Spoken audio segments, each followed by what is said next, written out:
Mass இன்னைக்கு நம்ம பொது தமிழ் ப்ரீவியஸ் இயர் கொஷின் பேப்பர்லேருந்து 10 கேள்வி பதில் 10 நிமிஷத்தில் பக்காவாக பார்க்க போகிறோம். வாங்க பார்க்கலாம். இன்னைக்கு நம்ம 2022 குரூப் 4 பொது தமிழில் கடைசி 10 91லேருந்து 100வது கேள்வி வரைக்கும் பார்க்க போகிறோம். கல் தோன்றி மண் தோன்றா காலத்தே வாளோடு முன் தோன்றிய மூத்த குடி இவ்வரிகள் இடம்பெற்ற நூல் அப்படின்னு சொல்லியிருக்காங்க. இது வந்து பார்த்திங்கன்னா புறப்பொருள் வெண்பா மாலை அப்படின்ற நூல். ஓகேங்களா? கல் தோன்றி மண் தோன்றினா கல் அப்படின்னா மலை, மண் அப்படின்னா வயல். இதெல்லாம் தோன்றதுக்கு முன்னாலே தோன்றிய மூத்த குடி அப்படின்ட்டு யாரை சொல்கிறாங்கன்னா நம்மளுடைய தமிழ் மக்களை சொல்கிறாங்க. தமிழரினம் வந்து பார்த்திங்கன்னா இது மலை தோன்றதுக்கு முன்னாடி நிலம் தோன்றதுக்கு முன்னாடி வாளோடு முன் தோன்றிய மூத்த குடி தான் வந்து பார்த்திங்கன்னா நம்ம தமிழ் மக்கள், தமிழர் இனம் அப்படின்ட்டு சொல்கிறாங்க. இந்த வந்து புறப்பொருள் வெண்பா மாலை இந்த நூலுக்கான ஆசிரியர் பெயர் வந்து பார்த்திங்கன்னா தெரியவில்லை.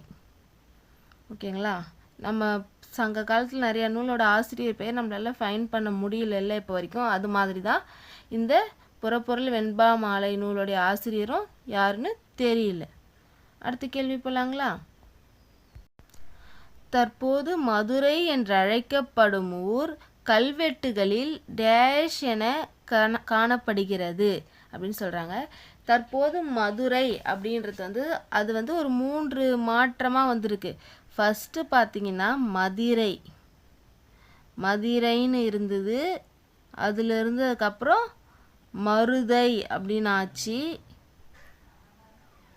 அதுக்கப்புறம் வந்து பார்த்திங்கன்னா மதுரை வந்துச்சு. சரிங்களா? அப்போ இதுதான் கல்வெட்டுகளில் ஃபஸ்ட்டு வந்தது தான் கல்வெட்டுகளில் இருக்கும் மதுரை. சரிங்களா? சரி, அடுத்த கேள்வி போலாங்களா? உலக தமிழரிடையே தமிழ் உணர்வை உருவாக்கிய பெருஞ்சித்திரனாரின் இதழ்கள். இதை நம்ம ஏற்கனவே எடுத்திருக்கோம். பெருஞ்சித்திரனாரின் இதழ்கள். இப்போ இதை பார்த்த உடனே கொய்யாக்கனி, பாவிய கொத்து இதெல்லாம் வந்திருக்கு. அப்போனா இதுவாக தான் இருக்கும் அப்படின்னு டக்குன்னு கண்ணை மூடி நம்ம சூஸ் பண்ணக்கூடாது. ஏன்னா அதே பாருங்க இங்கே கனிச்சாறு வந்திருக்கு. இதுவும் பெருஞ்சித்திரனாருக்கு சம்மந்தப்பட்டது தான். இந்த கொய்யாக்கனி, பாவிய கொத்து இதுவும் இந்த தமிழ் நிலம் இது எல்லாமே வந்து பெருஞ்சித்திரனாருக்கு சம்மந்தப்பட்டது தான். ஆனால் இதெல்லாம் அவருடைய நூல்கள். ஆனால் நமக்கு என்ன கேட்டிருக்காங்க? இதழ்கள். இப்படியே நம்மளை வந்து கன்ஃபியூஸ் பண்ணுவாங்க. தென்மொழி, தமிழ்ச்சிட்டு, தமிழ் நிலம். சரிங்களா? இதுதான் வந்து பெருஞ்சித்திரனாரின் இதழ்கள். இது 3 மட்டும்தான். இது 3த்தையும் வச்சு தான் தமிழ் உணர்வை வந்து தமிழர்கிட்ட பரப்புனார் பெருஞ்சித்திரனார். பெருஞ்சித்திரனாருடைய இயற்பெயர் ஏற்கனவே பார்த்துருக்கோம். துரை மாணிக்கம்.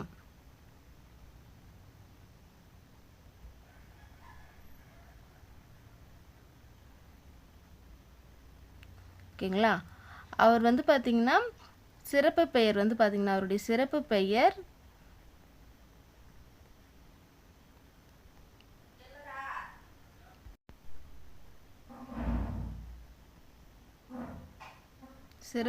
அவருக்கு பாவலரேறு பெருஞ்சித்திரனார் அப்படின்னு சொல்லுவோம். அடுத்த கேள்வி போலாங்களா? சரியான விடையை தேர்ந்தெடு. கீழ்கண்டவற்றுள் உவேசா பற்றிய சரியான தொடரை தேர்ந்தெடு. உவேசாவின் இயற்பெயர் வேங்கடரத்தினம். இவரின் ஆசிரியர் பெயர் மீனாட்சி சுந்தரம். இது கரெக்ட். உவேசா அதுக்கான எக்ஸ்பான்ஷன் என்னது? உத்தமதானபுரம்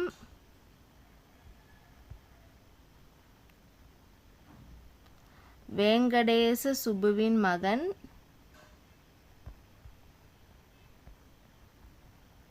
சாமிநாதன். இதில் வந்து பார்த்திங்கன்னா வேங்கடரத்தினம்னு ஒன்று இல்லையே அப்படின்ட்டு உங்களுக்கு தோணும். என்னென்னா சாமிநாதன்றது வந்து அவர் மாற்றிக்கிட்ட பேர். வேங்கடரத்தினம்ன்றது தான் அவருடைய இயற்பெயர். இப்போது இன்னொரு கேள்வி. தமிழ் தாத்தா அப்படின்ட்டு நம்ம யாரை சொல்லுவோம்? தமிழ் தாத்தா அப்படின்ட்டு யாரை சொல்லுவோம்? உவே சாமிநாதரை தான் சொல்லுவோம். குறிஞ்சிப்பாட்டு என்னும் ஓலை சுவடியை அச்சில் பதிப்பித்தவர் யாருன்னு கேட்டால் சாமிநாதன் தான். அது வந்து கபிலர் எழுதினார். கபிலர் எழுதினது அதை வந்து பார்த்திங்கன்னா பதிப்பித்தார். மீட்டுருவாக்கம் செஞ்சது யாருன்னு பார்த்தீங்கன்னா உவே சாமிநாதர். அந்த குறிஞ்சிப்பாட்டு அப்படின்ற நூல் இருக்கு இல்லையா, அதில் வந்து 99 மலர்களின் பெயர்கள் இடம்பெற்றிருந்துச்சு. அந்த 99ல் 96 பேர் மட்டும்தான் தெளிவாக இருந்துச்சு. 3 பேர் வந்து பார்த்திங்கன்னா அலைஞ்சு இருந்தது. அந்த 3 பூக்களின் பேரை கண்டுபிடிக்க முடியும் அப்படின்ட்டு கண்டுபிடிச்சவர் தான் வந்து பார்த்திங்கன்னா உவே சாமிநாதர். இதுவுமே நிறைய வாட்டி கேள்விகளில் வரக்கூடிய கேள்விகள் தான். அதனால தான் நம்ம கேள்விக்குள்ளே கேள்வி பார்க்குறோம். ஓகேங்களா? அடுத்து உவேசா 3ஆம் தமிழ்ச்சங்கத்தின் தலைவர் அப்படின்னு சொல்கிறாங்க. இது வந்து பார்த்திங்கன்னா தப்பு. 3ஆம் தமிழ்ச்சங்கத்தின் தலைவர் உவேசா கிடையாது. அதை வந்து நம்ம வந்து பார்த்திங்கன்னா கடை சங்கம்னு சொல்லுவோம். அதோடைய தலைவர் யார் அப்படின்னு நம்ம பார்த்தோன்னா நக்கீரர். நக்கீரர் தான் கடை சங்க தலைவர், 3ஆம் தமிழ்ச்சங்க தலைவர். எல்லாமே வந்து பார்த்திங்கன்னா நக்கீரர் தான். எங்கே நடந்துச்சு அப்படின்னு பார்த்தீங்கன்னா மதுரையில். சரிங்களா? அப்போ 1, 2 மட்டும்தான் கரெக்ட். அடுத்த கேள்வி போகலாங்களா? சீவை தாமோதரனால் திராவிட சாஸ்திரி என்று அழைக்கப்பட்டவர் யார்? திராவிட சாஸ்திரி யாருன்னு பார்த்தீங்கன்னா பரிதிமாற் கலைஞர். திராவிட சாஸ்திரி பரிதிமாற் கலைஞர். சரிங்களா? இப்போது இவர் வந்து பார்த்தீங்கன்னா பரிதிமாற் கலைஞர்ன்றது அவருடைய இயற்பெயர் கிடையாது. அவருடைய இயற்பெயர் வந்து பார்த்தீங்கன்னா சூரிய நாராயண சாஸ்திரி.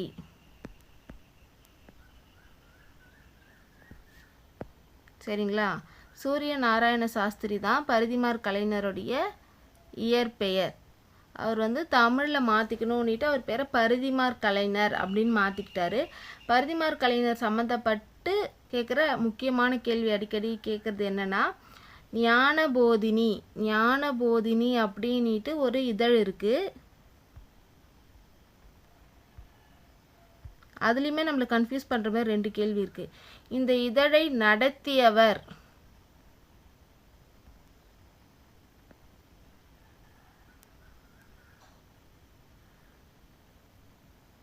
நடத்தியவர்னு கேட்டாக்கா நம்ம வந்து பார்த்திங்கன்னா பரிதிமாற் கலைஞர் அப்படின்னு சொல்லணும்.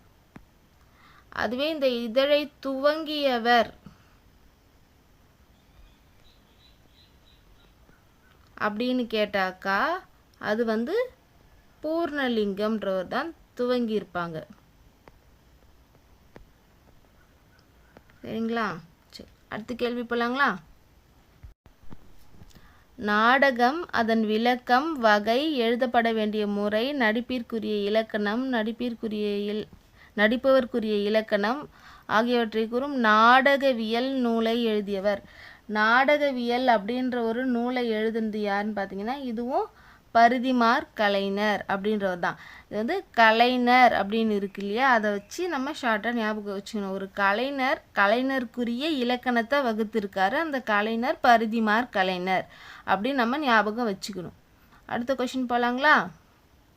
சிறுகதை ஆசிரியர்களையும் அந்த சிறுகதையும் பொறுத்து சொல்லியிருக்காங்க. ஓகேங்களா? கமலாலயன் இவர் வந்து பார்த்திங்கன்னா உனக்கு படிக்க தெரியாதுன்னு சொன்னதுனாலேயே ஒரு பொண்ணு வந்து நிறைய படித்து நிறைய பேரை படிக்க வச்ச மாதிரி ஒரு கதை இருக்குது. அந்த கதையை கமலாலயன் எழுதியிருப்பார். உனக்கு படிக்க தெரியாது வந்து கமலாலயனால் எழுதப்பட்ட ஒரு சிறுகதை. அடுத்து பார்த்திங்கன்னா பி.சா. குப்புசாமி இவர் வந்து பார்த்திங்கன்னா ஒரு ஆரம்ப பள்ளி ஆசிரியரின் குறிப்புகள் அப்படின்ற நூலை எழுதியிருக்காரு. தெரிந்த முகங்கள், ஜெயகாந்தனோட பல்லாண்டு, ஏன்னா இவர் வந்து ஜெயகாந்தனுடைய நண்பர். ஜெயகாந்தன் நண்பர் யாருன்னு கேட்டு கொடுத்துருந்தா கூட நம்ம குப்புசாமி வந்து செலக்ட் பண்ணணும். இவர் ஜெயகாந்தனுடைய நெருங்கிய நண்பரை தான். அதனாலே ஜெயகாந்தனோடு பல்லாண்டு அப்படின்ற ஒரு தமிழ் நூலையும் எழுதியிருப்பார். இந்த ஜெயகாந்தனோடு பல்லாண்டுன்றது வந்து பார்த்திங்கன்னா ஹிந்து தமிழ் இசையில் எழுதிய நூல் அது. அடுத்தது பார்த்தீங்கன்னா தெரிந்த முகங்கள் ஆரம்ப பள்ளி ஆசிரியர் அப்படின்ற வேறு சில கதைகளும் நூல்களும் எழுதியிருக்காரு. அடுத்தது பார்த்திங்கன்னா சமுத்திரம் காகித உறவு. இப்போ வந்து சமுத்திரம் அப்படின்றது ஒரு தண்ணி ஓடுது, அதில் வந்து நம்ம காகிதத்தில் ஒரு கப்பல் செஞ்சு விடுறோம். ஓகேங்களா, காகிதத்தில் ஒரு கப்பல் செஞ்சு விடுறோம், தண்ணி ஓடுது சமுத்திரத்தில் கப்பல், காகிதத்தில் செஞ்ச கப்பல் அப்படின்ற மாதிரி ஷார்ட்கட்டில் ஞாபகம் வச்சுக்கோங்க. அடுத்தது வண்ணதாசன். வண்ணதாசன் இங்கே பாருங்கள், கலைக்க முடியாத ஒப்பனை. ஒப்பனைன்றது வந்து வண்ணங்களால் செய்யறது தான். அப்போ வண்ணதாசன் கலைக்க முடியாத ஒப்பனை அப்படின்னு ஷார்ட்கட்டில் ஞாபகம் வச்சுக்கணும். அடுத்த கேள்வி போலாங்களா? தேவதுந்துபி டேஷ் ஆட்டத்திற்குரிய இசைக்கருவி. தேவதுந்துபி அதிலே இருக்குது பார்த்தீங்களா, தேவதுந்துபி தேவர்கள், தேவர் ஆட்டத்துக்கான இசைக்கருவி தான் வந்து பார்த்திங்கன்னா தேவதுந்துபி. இந்த ஆட்டத்தை பற்றி இன்னும் சில கேள்வி கேட்கலாம். இது வந்து பார்த்திங்கன்னா ஆண்கள் மட்டும் ஆடக்கூடிய ஒரு ஆட்டம் தான் வந்து பார்த்திங்கன்னா தேவராட்டம். சங்க காலத்திலலாம் வந்து பார்த்திங்கன்னா ராஜாக்களுடைய வெற்றியை கொண்டாடுறதுக்குரிய ஒரு ஆட்டமாக தான் தேவராட்டம் இருந்துச்சு. அடுத்த கேள்வி போலாங்களா? பாரதியாரின் கடிதங்கள் எனும் நூலை பதிப்பித்தவர் யார்? பாரதியாரின் கடிதங்களை பதிப்பித்தவர் இது யாருன்னு பார்த்தீங்கன்னா பத்மநாபன் பாரதியார். ஓகேங்களா, பத்மநாபன் பாரதியார் கடிதங்கள் அப்படின்னு ஞாபகம் வச்சுக்கோங்க. அவர் தான் வந்து பார்த்திங்கன்னா பாரதியாரின் கடிதங்கள் அப்படின்ற நூலை பதிப்பிச்சிருக்காரு. ஓகேங்களா, அவருடைய கடிதங்கள் எல்லாம் சேகரித்து பதிப்பிச்சவர் தான் பத்மநாபன். அதே போல் இவர் வந்து பார்த்திங்கன்னா 2006ஆம் ஆண்டு நம்ம ஏபிஜே கலாம் சார் இருக்காங்க இல்லையா, அப்துல் கலாம் சார், அவர் கையால் பாரதியார் விருது வாங்கியிருக்காரு.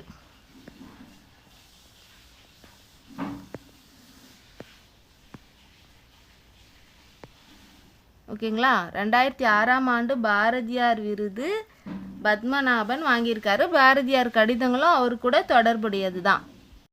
அடுத்த கேள்வி போலாங்களா? தலைமை உன்னை தேடிக்கொண்டு வந்தால் வரட்டும், நீ அதை தேடிக்கொண்டு போய் அலையாதே என்று அறிவுறுத்தும் கவிஞர் யார் அப்படின்னு கேட்டிருக்காங்க. மு வரதராசனார். அவர் தான் ஷார்ட்டாக நம்ம மு வா அப்படின்னு சொல்லுவோம். இவர் தமிழ் இலக்கியங்களில் பல கவனம் செலுத்தி அறிஞர்களுக்கும் பாமர மக்களுக்கும் புரிய வைக்கிறதுல, தமிழை பற்றி புரிய வைக்கிறதுல பெரும் பேர் பெற்றவர். திருக்குறளுக்காக இவர் நிறைய இடத்துல சிறப்புரை ஆற்றியிருக்கார். திருக்குறள் பற்றி அப்படி.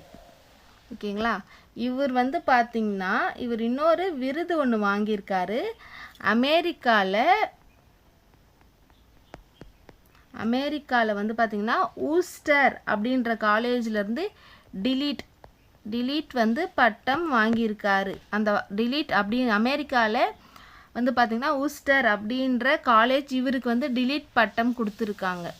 மு வரதராசனார். ஓகேங்களா,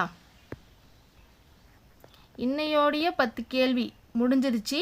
இன்னையோட நம்ம வந்து குரூப் 4